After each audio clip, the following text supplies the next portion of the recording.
Ce deuxième vendredi du mois de janvier, qui est le premier mois de l'année 2024. Voilà, merci de votre présence, merci de vous asseoir. Alors, on était dans la dynamique de la grâce. Amen. Voilà, nous étions dans la dynamique de la grâce et le Seigneur nous a enseigné que cette année 2024 est bel et bien une année de grâce. Bon, vous savez, elle a été interprétée autrement. Beaucoup ont dit année de plénitude, année de machin, mais quand vous résumez tout ça, là, ça s'appelle la grâce. Voilà, année de bonté, publier une année de grâce, parole de vie nous dit publier les bontés du Seigneur. Donc tout ça c'est la grâce. Alléluia. Et la grâce a un visage. La grâce a un visage. Il est important pour nous de comprendre la fondation même de l'évangile. Si nous lisons la Bible, si nous sommes chrétiens et que nous ne connaissons pas la fondation de l'évangile, notre foi ne nous produira pas de résultats. Il faut qu'on soit clair. Celui qui est chrétien, qui lit la Bible, qui étudie la Bible, doit connaître ce qu'on appelle la fondation de l'évangile. Parce que toute la Bible repose sur l'évangile. Quand vous lisez la Bible de Genèse à Apocalypse, il y a un seul but, présenter Jésus-Christ comme étant le sauveur. Présenter Jésus, c'est tout. De la Genèse jusqu'à Apocalypse, l'objectif de la Bible, c'est de présenter Jésus-Christ, le Fils de Dieu. C'est tout. L'amour de Dieu, la grâce de Dieu. Et Paul nous a bien simplifié, il dit que la grâce de notre Seigneur Jésus-Christ, que l'amour de Dieu, que la communication du Saint-Esprit soit avec vous. Vous êtes chrétien, il n'y a pas autre chose, on ne peut pas te donner autre chose. Si tu cesses la magie, je vais parler un peu en terre à terre. Là, ta magie, là, ça se trouve dans cette formule-là. Ce n'est pas dans le fétiche, chez les magiciens que tu vas trouver la magie. Ta magie, là, ça se trouve dans que la grâce de notre Seigneur Jésus-Christ, que l'amour de Dieu, la communication du Saint-Esprit. Voilà ta formule magique biblique. Si tu sais comprendre et décortiquer ça, tu deviens un vrai magicien. Tu seras établi au-dessus des magiciens. Daniel était à la cour de Nebuchadnezzar. Il était établi au-dessus des magiciens. Parce que lui, sa magie, là, ça venait de Dieu. Il savait décoder les formules bibliques. Donc, du coup, ce que les magiciens savent expliquer, lui, il sait expliquer. Donc, notre véritable pouvoir magique, si je peux m'exprimer ici, se trouve dans cette formule. Que la grâce de Jésus-Christ, l'amour de Dieu, la communication du Saint-Esprit soit avec toi. Si tu as ça, là, il n'y a pas plus grand pouvoir. Et la Bible de Genèse à Apocalypse là, c'est ça là que la Bible veut qu'on comprenne. C'est tout. Amen, amen. Lisez Genèse. Au commencement Dieu crée. Et puis on lit à la fin que celui qui veut entendre, que celui. T'as dit de Genèse à Apocalypse, tout ce qu'on cherche là, c'est la grâce du Fils. C'est l'amour du Père. C'est la communication du Saint-Esprit. C'est tout. Quand vous lisez la Bible, c'est ça qu'on cherche. Si vous ne cherchez pas ça, je vous informe, chers amis, il n'y a pas autre chose que vous pouvez trouver. Notre pouvoir, là, ça s'appelle la grâce. Notre pouvoir, là, ça s'appelle l'amour. Notre pouvoir s'appelle la relation du Saint-Esprit. C'est tout simplement. Gloire à Dieu. Asseyez-vous les pasteurs. C'est tout simple. C'est même pas compliqué. C'est tout simple. Tellement simple. Alléluia. Alors, prenons ce passage-là, parce que chaque fois que je dois prêcher dans l'année 2024, je vais vous rappeler cette formule-là. C'est ce qu'on cherche dans la Bible. Moi, quand je lis la Bible, je cherche la grâce. Où se trouve l'amour? Où se trouve la grâce? Où se trouve la communication avec le Saint-Esprit? Si vous savez connaître ça, et si vous savez vous adapter à ça, et si vous savez posséder ça, c'est fini. Vous devenez un des hommes ou une des femmes, un des hommes les plus forts, une des femmes les plus fortes de la terre. On va vous combattre, on ne pourra jamais vous vaincre tant que vous savez posséder ce verset biblique. Amen. La famine va arriver chez tout le monde, mais quand ça va arriver chez vous, là, ça va trouver solution. Amen. Aïe, attends, on n'était pas dans Genèse le chapitre 26, si je ne me trompe pas. Comment il s'appelle là? Isaac, le fils d'Abraham, dans une sécheresse. Chez Abimelech, non? Où on lui dit, lui-même il dit, il s'en va en Égypte pour trouver à manger. Dieu dit, tu n'iras pas en Égypte, tu vas rester là. Attends, là où tout le monde n'a pas à manger, lui seul, il a eu à manger. Pourquoi? Il avait la formule. Il avait la formule. Donc il y a des choses qui sont possibles. Il avait la formule. Là où il n'y avait pas à manger quelque part. Bon, ça là, c'est un bon, ça, du dimanche, je suis en train de friter comme ça là. Hein? Vous voyez? Il avait la formule, tout simplement. Donc, il n'est pas question que dans ta vie chrétienne, là où on dit ça ne va pas chez tout le monde, chez toi aussi ça ne va pas. Je ne suis pas d'accord. Je ne suis pas d'accord aujourd'hui. Je ne suis pas d'accord demain. Et je ne serai jamais d'accord avec ça. Parce que dans la Bible, il y a des gens qui avaient la formule. Là où ça n'allait pas chez tout le monde, ça allait chez eux. Et donc, tout ce que nous faisons à l'église, c'est d'apprendre pour que là où ça ne va pas chez tout le monde, ça aille chez nous. C'est pour ça qu'on est là. Alléluia. Le but pour lequel on vient à l'église, les amis, c'est ça. C'est pour que là où ça ne va pas chez tout le monde, chez nous, là, ça aille. C'est pour ça qu'on est là. Sinon, à ton avis, bon, s'il vient ici et puis ça continue à ne pas aller là, il fait quoi ici? Non, non, non, je fais quoi ici? Bon, il a dit, Seigneur Jésus, c'est vrai, tu m'as aimé, mais ta mort là, non, ça ne m'apporte rien. Donc, je ne sais pas ce qu'il fait à l'église. C'est-à-dire, quand je confesse ton nom là, je gagne quoi? Ça ne m'apporte rien, donc je fais quoi? Mais si ça ne devait rien nous apporter, pourquoi il va mourir? Voilà ce qui doit révolter ta foi. Si sa mort, sa résurrection, la présence du Saint-Esprit en nous, jusqu'à Paul dit, Christ en nous, l'espérance de la gloire. Si ça là, ça doit rien nous apporter là. Donc Dieu déploie tout ça. Pourquoi? Voilà là où ta foi là, ça doit te révolter. Quand tu dors, tu te réveilles, ça doit te révolter. Quand matin, ça doit te révolter. Quand il y a un échec quelque part, ça doit te révolter. Quand quelque chose est dérangé, ça doit te révolter. En fait, c'est comme ça la vie chrétienne. Si ça ne te révolte pas, que tu es à l'aise, c'est que vraiment... Bon, je n'ai pas envie de prononcer le mot là. Ça ne va pas chez toi, ça ne te dérange pas. Et puis tu es content. Et puis non, souvent pour consoler les mauvaises foi, non, c'est la volonté de Dieu. Est-ce que Dieu lui-même, tu es allé prier et t'as dit que c'est sa volonté? Bon, tu es allé prier et puis tu as entendu Dieu dire c'est ma volonté. Parce que moi je sais dans la Bible que pendant la division du royaume d'Israël en deux, il y avait quelqu'un qui voulait se lever pour aller combattre, pour que Israël et Juda reviennent ensemble. Et puis Dieu s'est révélé à lui et dit non, c'est moi qui ai permis ça, donc il faut laisser ça comme ça. Si tu t'en vas combattre, tu vas mourir cadeau. Vous voyez? Donc quand tu allais prier Dieu, et puis Dieu t'a dit c'est sa volonté là. Là tu viens, tu dis bon les gars, calmez-vous, ça va, essuyez vos larmes, c'est la volonté de Dieu. Mais Dieu t'a pas dit c'est sa volonté. Et puis quand tu arrives, c'est sa volonté. C'est sa volonté.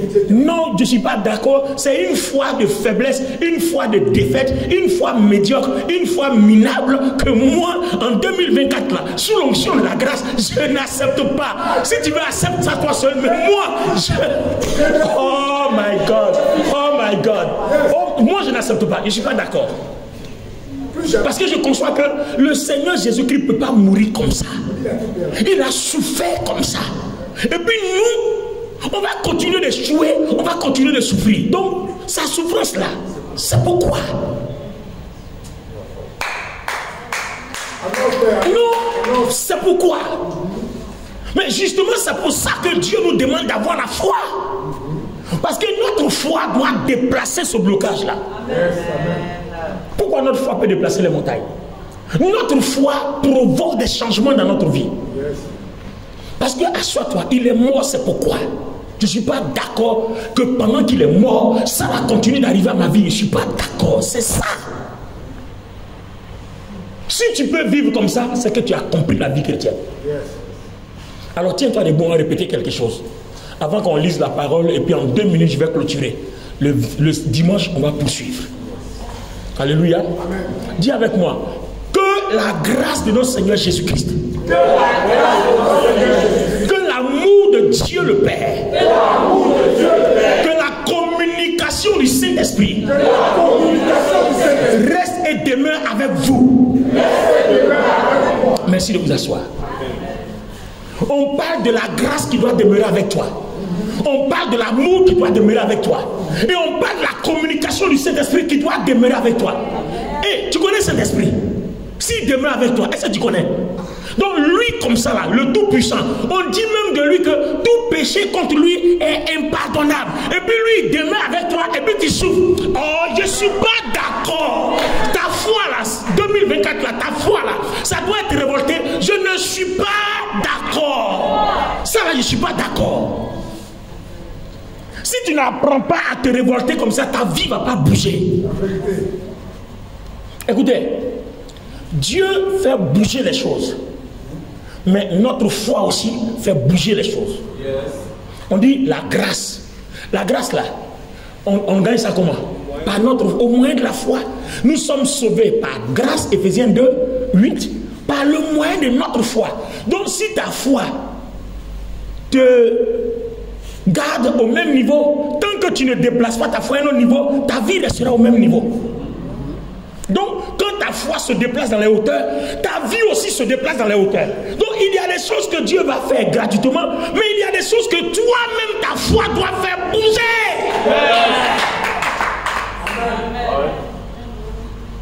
Est-ce que le Saint-Esprit parle à quelqu'un ce soir?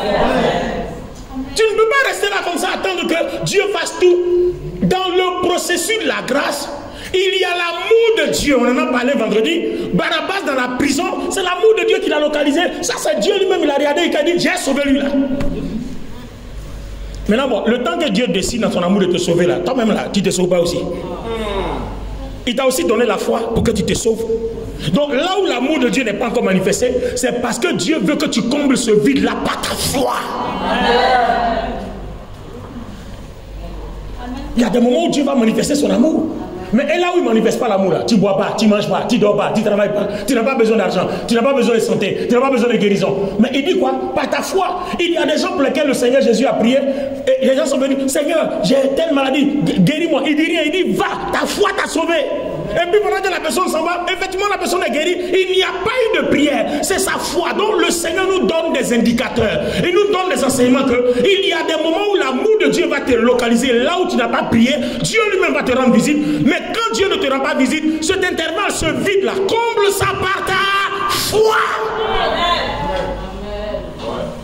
Tout simplement, les amis. Bon, écoutez, comme je ne vais pas bavarder dans le vide, on va quand même lire un verset puis on va prier. Sinon, ma prédication est finie. C'est ce que je suis venu vous dire ce soir-là. Mon message est terminé. Voilà, c'est ça là que je suis venu vous dire. Je vais quand même lire un verset parce que sinon j'aurais bavardé dans le vide. Voilà, les gens n'aiment pas beaucoup ça. Donc, quand même, lis un verset. Lis un verset. Version Bible du Semeur, Luc chapitre 8, à partir du verset 26.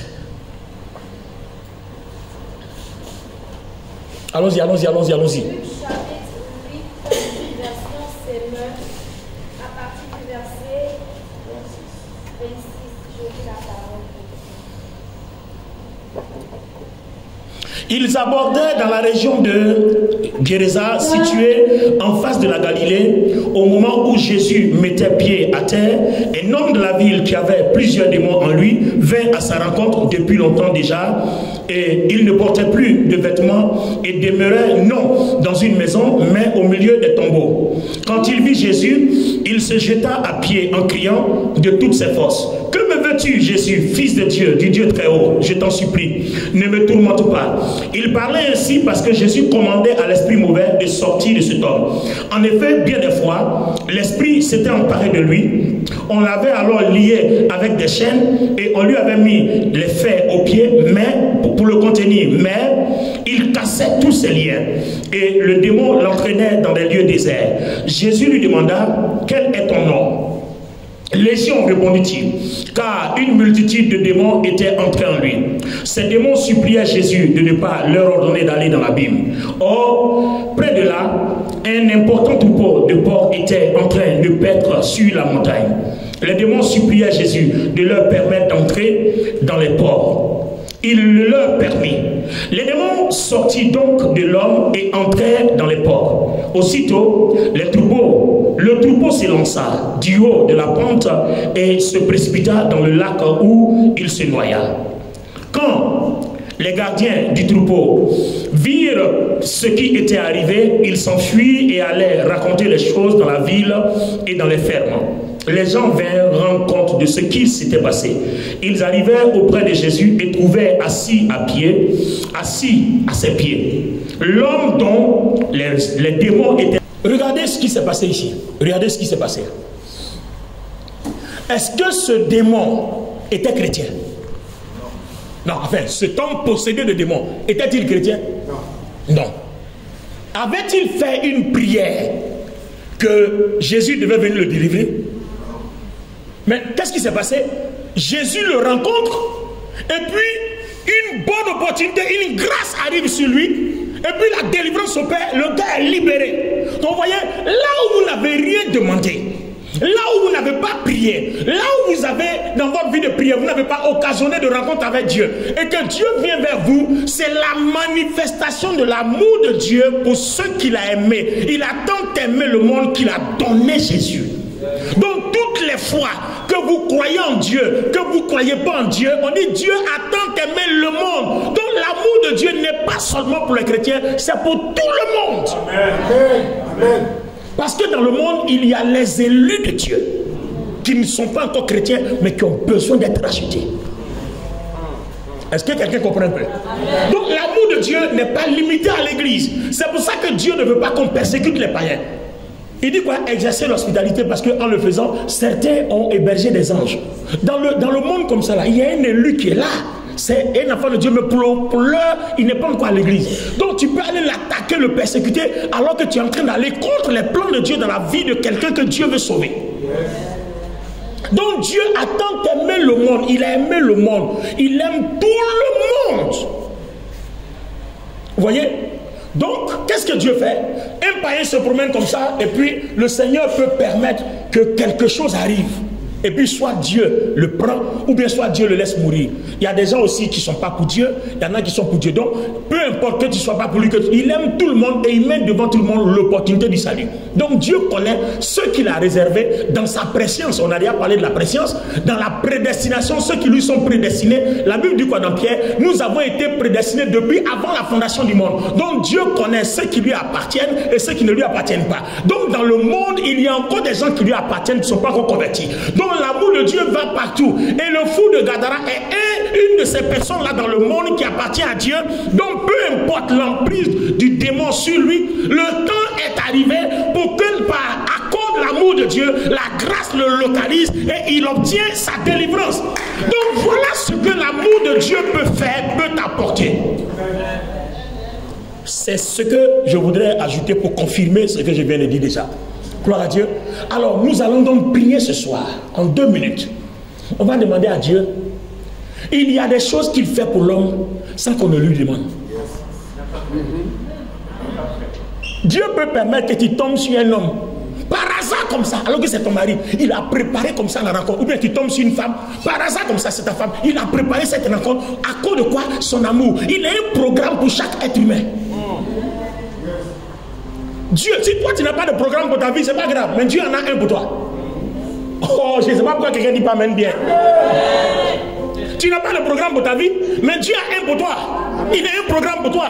Donc ce programme-là est bien organisé, bien structuré et bien suivi par la loi de son amour. Et la loi de son amour dit, il aime tout le monde, chrétien ou pas, il aime tout le monde. Amen. Donc Dieu peut te localiser par son amour sans même que tu aies prié pour que Dieu te donne l'argent. Et vous arrivez comme ça, vous croisez quelqu'un comme ça, et puis la personne vous fait du bien. Ça, c'est les rendez-vous programmés par l'amour de Dieu. Que la grâce de notre Seigneur Jésus-Christ, que l'amour de Dieu, que la communication du Saint-Esprit. Donc, il y a des moments où le Saint-Esprit même va permettre que certaines choses se rassemblent autour de toi. Yes. Le Seigneur, on connaît déjà ce qu'il a fait. Il a déjà fait à la croix. Donc lui, on connaît. Son programme est déjà défini, ça et là, on connaît. Mais le programme du Saint-Esprit, tu ne connais pas. Tu ne le vois même pas. Donc par moment, il intervient comme ça. 2 temps 3 mouvements. Il fait un bon frapponnage là. Et puis tu sors, tu cries Alléluia, Alléluia. Mais c'est ça. Tout ça, ça fait partie de la communication du Saint-Esprit. Je ne sais pas pourquoi quelqu'un dit pas Amen. Alléluia. Tout ça, ça fait partie de la communication du Saint-Esprit. Donc la grâce là, ça ne se limite pas là. C'est pour ça que je vous disais, si vous connaissez cette formule là, vous avez tout. Que la grâce de notre Seigneur Jésus, que l'amour de Dieu, que la communication du Saint-Esprit demeure avec vous. Dans la Bible, il n'y a pas autre chose qui peut demeurer avec toi si ce n'est pas ces trois là. La grâce, l'amour et le Saint-Esprit. Tiens-toi debout.